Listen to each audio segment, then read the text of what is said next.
SubhanAllah, in the Quran, Allah subhanahu wa ta'ala, He talks about people striving hard in life. For example, you have a car business. You see someone else who has a car business. You want to increase your car business. You want to do better. You have a restaurant. Someone else has a restaurant. Their restaurant is doing better. You want to improve your business. You want to improve your quality, and you move forward. There's nothing wrong in doing that. Allah subhanahu wa ta'ala, He has created us in such a way that we like to compete with each other.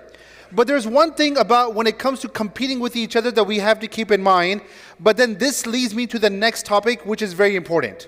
The first thing when it comes to competing with each other is that it should never be about, I want to compete so I can defeat him or her, or I can beat their business and so forth.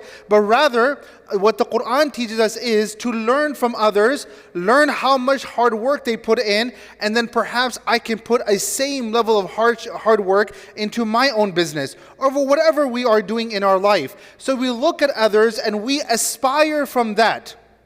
We aspire and we are inspired by their hard work, and we push ourselves towards our own goal. Our deen has complemented that. Our deen has encouraged that. There's nothing wrong in doing that. We find many of the Sahaba radiallahu anhum, they would always like to compete when it came to the matters of the akhirah.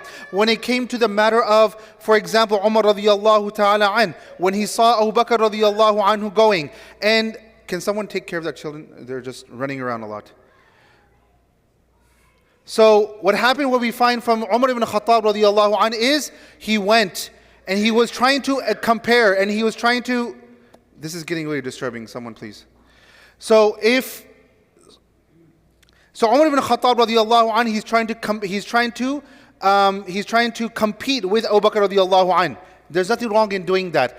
Our deen has recommended that. وَسَارِعُوا إِلَى مَغْفِرَةٍ مِّن رَبِّكُمْ. Hasten. When you hasten, sometimes you'll be faster than others. So our deen has recommended, when it comes to the matters of religion, when it comes to the matters of the akhirah, we should always compete with each other. Not with the intention of defeating and putting someone else down, but pushing ourselves forward. But here's what happens when we go into this kind of situation.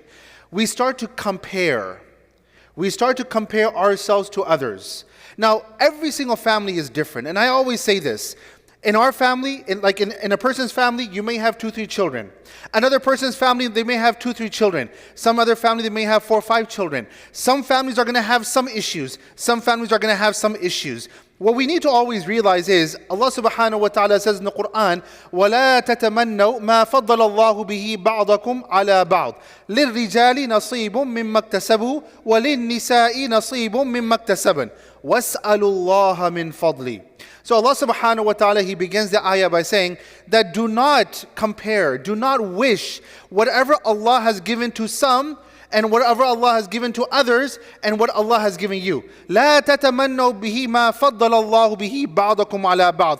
There are some who are intelligent. There are some who are even more intelligent. There are some families that are rich. There are some families who might be even more rich. What we need to realize is that whatever Allah has given us, we are content upon that. If Allah chose to put me in a certain situation, I should be happy with that. But when we begin to compare, and when we begin to start questioning or we begin to complain to Allah subhanahu wa ta'ala, in essence what we're doing is 2 things. Number 1 is we are being ungrateful to Allah subhanahu wa ta'ala. Why did Allah put me in this? And why did Allah not put me in that kind of situation? Why did Allah give me this and not that? Because I see another family that has a different situation. Why did Allah make my kids this way when I look at the other kids and they are this way and so forth? And so we need to stop doing that, because Allah subhanahu wa ta'ala, He has given us something that there are so many other people who would wish to have what we have. So what we become is ungrateful to Allah subhanahu wa ta'ala. The second thing that happens when we compare our situation to others is that we lose focus of the overall purpose. We lose focus of the overall purpose. Let me explain. When Iblis when Iblis denied and he said, I'm not going to make sajda to Adam alayhi salam. Allah subhanahu wa ta'ala, He asked him, why aren't you not making sujood? قَالَ مَا مَنَعَكَ أَلَّا تَسْجُدَ إِذْ أَمَرْتُكَ. When I ordered you to make sajda, why aren't you making sajda? Now, what is the purpose and the goal here of all this is? The goal is to worship Allah subhanahu wa ta'ala. The goal is the obedience of Allah subhanahu wa ta'ala, whether we understand the hikmah or not. That's the purpose, that's the objective. But what Shaitan did is, when he began to compare himself to Adam alayhi salam, and he says, أَنَا خَيْرٌ مِّنْ خَلَقَتَنِي مِن نَارٍ وَخَلَقَتَهُ مِن طِينٍ. Why should I do this? Now he lost focus of the overall objective and purpose, which was the obedience of Allah subhanahu wa ta'ala. Why? Because he began to compare himself to Adam alayhi salam. I am better than Adam. You created me from fire, you created him from dirt, and fire is better than dirt. That is what his argument was. So the point I'm trying to make is, when we compare ourselves, our situation to others, we become ungrateful to Allah subhanahu wa ta'ala. And number two is, we lose focus of the overall purpose of life. The overall purpose of life is to worship Allah subhanahu wa ta'ala. The overall purpose of life is the akhirah and aiming for the akhirah, as we have learned from the Prophet sallallahu alaihi wasallam, Allahumma la aisha illa aish al-akhirah. The aish, the happiness is not in this dunya. In this dunya, this is a place, a home of ibtila. This is a place of hardship and difficulty. But that life hereafter is the ultimate life. Now, the next thing. When we talk about comparing ourselves to others, the next subject that often comes up is comparing our children to others. Now, this happens often.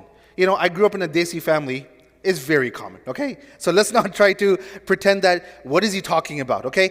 It happens all the time. And I'm sure that some of the kids sitting over here, they're like, oh, finally, someone's saying something about this, okay? So here's what happens when we talk about our children and when we compare our children. First of all is, we always, as parents, we want our children to do the best. Why? Because we love our children, right? And so there's nothing wrong in comparing our children to other children once in a while here and there. But at the same time, the first thing that we have to do when we compare our children to others is compare them to someone who is the best form or in the best version. Now, a lot of times we want to compare our kids and say, oh, do you see that kid? Or do you see that kid? And they may be doing one or two things well, but overall there's a lot of other things in their life that we will not want our kids to have in their life. So there might be something wrong with their character, in their akhlaq, in their salat and so forth, but we always say that, look, this person, he's such a good example. Why? Because he studies well. But what our kids don't understand is that when you give an example of another child, it seems like to them that the parent wants the child to become like that other child. So here are a few drawbacks when we compare our children to other children frequently. The very first thing is, our kids, they lose confidence in themselves. They have absolutely no confidence, because what you do is, when you tell a child that I want you to become like that, or this, have you seen this child and so forth, in essence, in other words, what you're saying to your child is that you are a loser. That's what you're telling your child, that you are the loser. I respect what this child does and that child does, but you, in my opinion, are a loser because you cannot do the same thing what that child does. That destroys the confidence of a child. And I've said this before. Many of us, when we grew up overseas, I mean, I was born and raised here in this country, but many of you sitting over here, you were born and raised overseas. The culture overseas is that when your parents, or when parents would motivate their children, they would demean them. Okay? That in the culture overseas was, you demean a child, that motivates a child. Okay? But here in this culture in America, and this is why I'm sure you've heard this, the saying of Ali radiallahu anh, that you cannot raise your children the way you were raised. So, when we try to use the same techniques, the way that were employed upon us, and that motivated us a long time ago, and we try those same techniques on our children today, it's of no avail. Rather, you will be counterproductive in your attempt. So when we do this and we start comparing our children to others, first of all, we destroy the confidence. The second thing that happens within our children is it creates jealousy in their hearts for that person. So when you keep on saying that this child, that child, that child, that child, next time that child's walking around the masjid, your child's going to want to go attack that child. Why? Because every single time I go home, I have to hear about you. Okay, I have to hear about this child. And so that creates jealousy in the heart of the child, and that creates hatred towards the other child. The third thing it does is it changes the mind frame of the child, that the goal now of life is no longer to get better. The goal of life is not to aspire. The goal of life is not to get better and better, to have a better career and so forth. The goal is to just defeat this child. The goal becomes that let me do enough that my parents can say that I'm better than this child. And what happens is the goals of life, they diminish exponentially.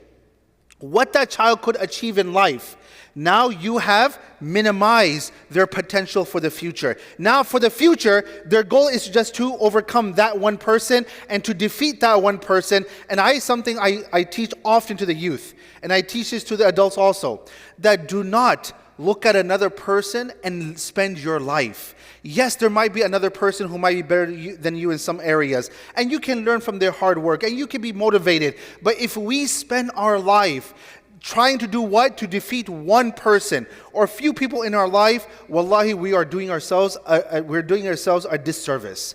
That what that does to you is that it really destroys any kind of potential in your future. And finally, what that does in a child is it creates a withdrawal. Our kids are such that when you keep on comparing them to others and so forth, and you compare them to one child, and then they start working hard, and now they're better than that child. But then you're going to compare them to another child, and another child, and another child. What that does is they end up saying that I am no good for my own parents. I am no good for my own parents, and I can never please my parents. So guess what? I'm going to stop trying. I quit. This is a very common thing that many of the kids, they say, I quit. I can't take this anymore because I can never make my parents happy, because my parents are always showing that I am the loser and there's someone who's better than me. So these are a few things that we learn from a psychological point of view, but at the same time, we do this often, that we compare ourselves to others, we compare our children to others. Once again, competing, there's nothing wrong with that as long as we do it in a healthy way, but let's try to keep these things in mind, inshallah. I ask Allah subhanahu wa ta'ala to make us from amongst those who apply the teachings of the Quran, the Sunnah in our life. Ameen Rabbil Alameen. Jazakumullah khair. Assalamu alaikum wa rahmatullahi wa barakatuh. إن الله وملائكته يصلون على النبي يا أيها الذين آمنوا صلوا عليه وسلموا تسليما إن الذين يؤذون الله ورسوله لعنهم الله في الدنيا والآخرة وأعد لهم عذابا مهينا والذين يؤذون المؤمنين والمؤمنات بغير ما اكتسبوا فقد احتملوا بهتانا وإثما